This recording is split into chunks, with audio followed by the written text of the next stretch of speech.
তব কথামৃতম তপ্তজীবনম কবিভিरीडितं কলমশাপহম শ্রবণমঙ্গলম শ্রীমদাততম ভুবি গৃহণন্তি ये ভুরিদা জনাঃ।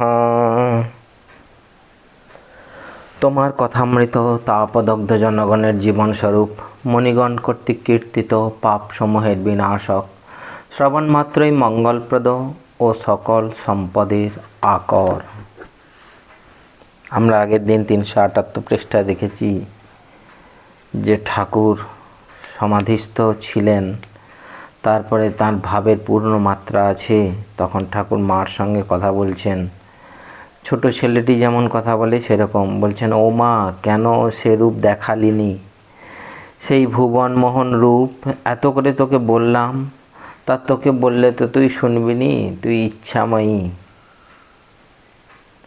তারপরে আবার মার সঙ্গে কথা বলছেন, মা, বিশ্বাস চাই, যাক শালার বিচার, 7 জনার বিচার 1 জনায় যায়। বিশ্বাস চাই, গুরুবাক্যে বিশ্বাস, বালকের মতো বিশ্বাস।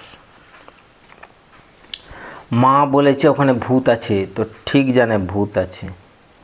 মা বলেছে ওখানে জুজু আছে, তো ঠিক জানে জুজু আছে। ঠাকুর বলছেন, তারপরে মা বলেছেন যে দাদা, ও তোর দাদা হয়, তা জানে 5 শিকে 5 আনা দাদা, বিশ্বাস চাই। তারপর বলছেন, কিন্তু মা, ওদেরই বা দোষ কি? ওরা কি করবে? বিচার একবার তো করে নিতে হয়। দেখো না, সেদিন এত করে বললাম, তা কিছু হলো না, আজ কেন একেবারে কি এটা বলেননি? তারপর বলছেন, ঠাকুর মার কাছে করুণ গদগদ স্বরে কাঁদিতে কাঁদিতে প্রার্থনা করিতেছেন। কি আশ্চর্য! ভক্তদের জন্য মার কাছে কাঁদছেন। মা, যারা যারা তোমার কাছে আসছে তাদের মনোবাঞ্ছা পূর্ণ করো, সব ত্যাগ করিও না মা। আচ্ছা, যা শেষে যা হয় করো মা। সংসারে যদি রাখো তো একবার দেখা দিস, না হলে কেমন করে থাকবে? একবার দেখা না দিলে উৎসাহ হবে কেমন করে মা? তারপর শেষে যা হয় করো। ঠাকুর এখনও ভাবাবিষ্ট। তারপর হঠাৎ মণিকে বলিতেছেন, দেখো, তুমি যা বিচার করেছ অনেক হয়েছে, আর না, বলো আর করবে না? মণি করজোরে বলিতেছেন, আজ্ঞা না। ঠাকুর তবু বলে যাচ্ছেন, অনেক হয়েছে।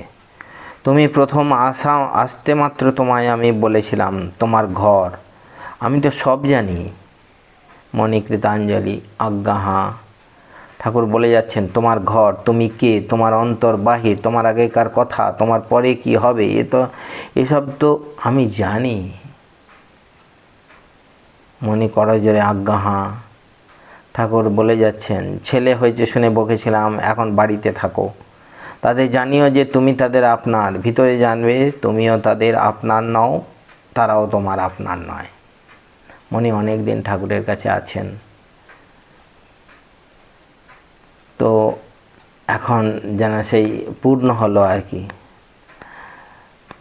এবার আর বাপের সঙ্গে প্রীত করো। এখন উঠতে শিখে তুমি বাপকে অষ্টাঙ্গে প্রণাম করতে পারবে না? মণি বলছেন, আজ্ঞা হাঁ। তোমায় আর কি বলবো, তুমি তো সব জানো, সব তো বুঝছো। মণি বলছেন, একটু একটু বুঝছি। ঠাকুর বলছেন, অনেকটা তো বুঝছো। রাখাল যে এখানে আছে, ওর বাপ সন্তুষ্ট আছে।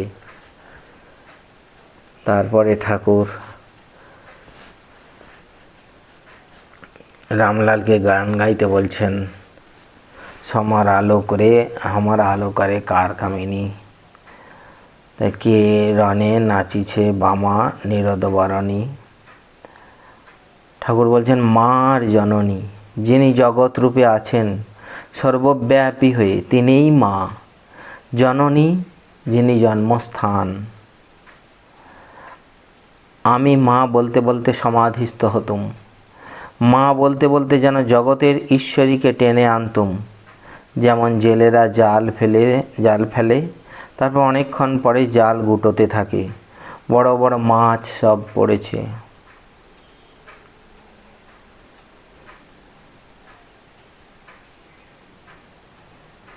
গৌরী পণ্ডিতের কথা, কালী ও গৌরাঙ্গ এক। গৌরী বলেছিল, কালী গৌরাঙ্গ এক বোধ হলে তবে ঠিক জ্ঞান হয়। যিনি ব্রহ্ম তিনিই শক্তি কালী, তিনি নররূপে শ্রী গৌরাঙ্গ। ঠাকুর কি ইঙ্গিত করিয়া বলিতেছেন, যিনি আদ্যাশক্তি তিনি নররূপে শ্রীরামকৃষ্ণ হইয়া আসিয়াছেন। শ্রীযুক্ত রামলাল ঠাকুরের আদেশে আবার গাহিতেছেন এবারে শ্রী গৌরাঙ্গ লীলা গান। কি দেখিলাম রে কেশব ভারতীর কুটিরে, অপরূপ জ্যোতি শ্রী গৌরাঙ্গ মূরতি, দু নয়নে প্রেম বহে শতধারে। গান গৌর প্রেমের ঢেউ লেগেছে গায়ে। শ্রীরামকৃষ্ণ মনের প্রতি, যাঁরই নিত্য তাঁরই লীলা, ভক্তের জন্য লীলা। তাঁকে নররূপে দেখতে পেলে তবে তো ভক্তেরা ভালোবাসতে পারবে, তবেই ভাই ভগিনী বাপ মা সন্তানের মতো স্নেহ করতে পারবে। তিনি ভক্তের ভালোবাসার জন্য ছোটটি হয়ে লীলা করতে আসেন। ষষ্ঠ পরিচ্ছেদ। দক্ষিণেশ্বর মন্দিরে রাখাল মাস্টার মহিমা প্রভৃতি সঙ্গে শ্রীরামকৃষ্ণের হস্তে আঘাত, সমাধি ও জগন্মাতার সহিত কথা। ঠাকুর দক্ষিণেশ্বর মন্দিরে সেই ঘরে অবস্থিতি করিতেছেন। বেলা ৩টা, শনিবার ২রা ফেব্রুয়ারি ১৮৮৪ খ্রিস্টাব্দ, ২০ মাঘ ১২৯০ সাল, মাঘ শুক্লা ষষ্ঠী। একদিন ঠাকুর ভাবাবিষ্ট হইয়া ঝাউতলার দিকে যাইতেছেন, সঙ্গে কেহ না থাকাতে রেলের কাছে পড়িয়া যান। তাহাতে তাহার বাম হাতের হাড় ছড়িয়া যায় ও খুব আঘাত লাগে। মাস্টার কলিকাতা হইতে ভক্তদের নিকট হইতে বাড়, প্যাড ও ব্যান্ডেজ আনাইয়াছেন। কি অবস্থা! ঠাকুর ভাবাবিষ্ট, সবসময় মা মা করছেন, মা তাকে পদে পদে রক্ষা করছেন, তিনি পড়ে যেয়ে হাত ভাঙছেন। ভগবানের লীলা বোঝা ভার। শ্রীযুক্ত রাখাল, মহিমাচরণ, হাজরা প্রভৃতি ভক্তেরা ঘরে আছেন।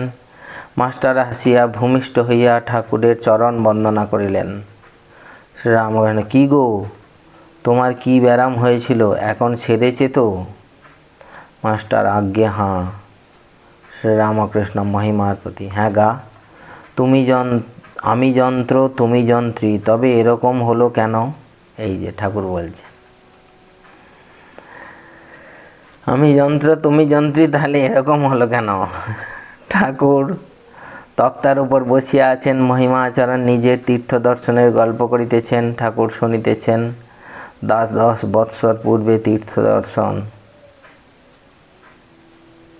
মহিমাচরণ, কাশী শিকরোলের একটা বাগানে একটি ব্রহ্মচারী দেখলাম।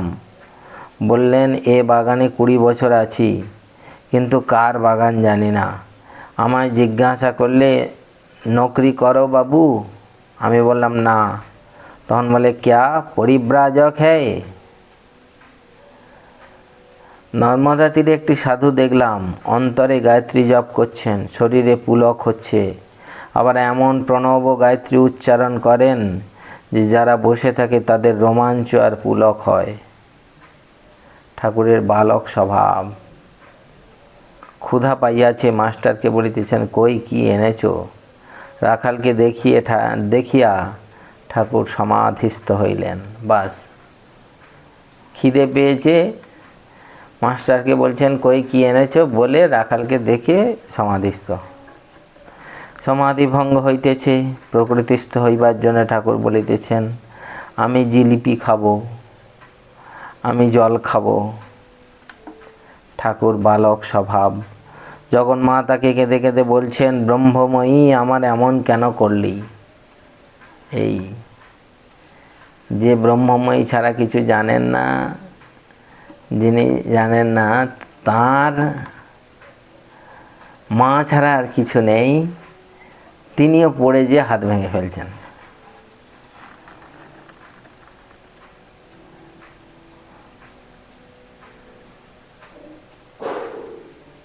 আমার হাতে বড় লাগছে আহারে।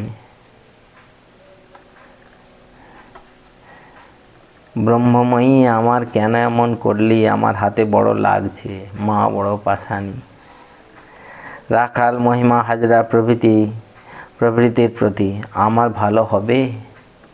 ভক্তেরা ছোট ছেলেটিকে যেমন বুঝায় সেই রূপ বলছে, ভালো হবে বই কি। ঠাকুর রাখালের প্রতি বলছেন, যদিও শরীর রক্ষার জন্য তুই আছিস, তোর দোষ নাই, কেননা তুই থাকলেও রেল পর্যন্ত তো যেতিস না।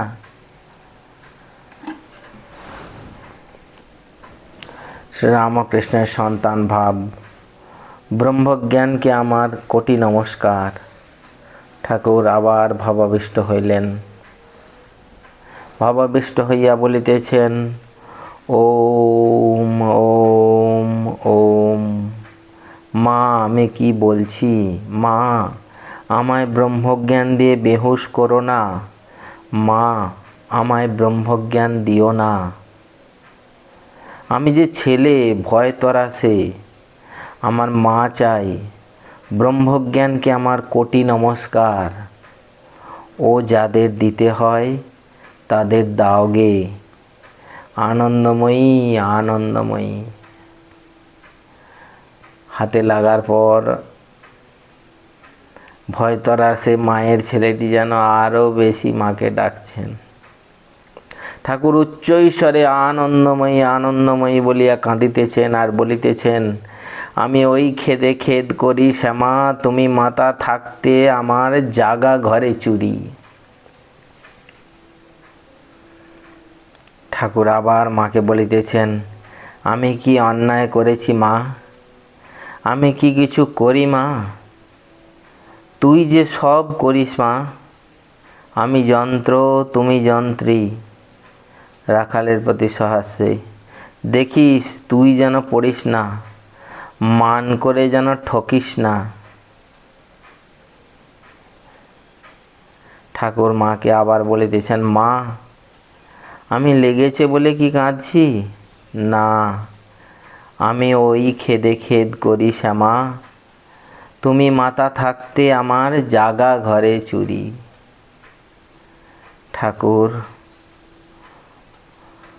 ঠাকুর এতক্ষণ ধরে কাঁদছেন মায়ের কাছে, আর এদিকে শেষে বলছেন, আমি লেগেছে বলে কি কাঁদছি?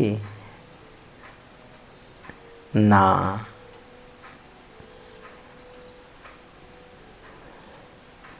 যে আমি ওই খেদে খেদ করি, তুমি মাতা থাকতে আমার জাগা ঘরে চুরি। এটা ঠাকুর কি বোঝাতে চেয়েছেন?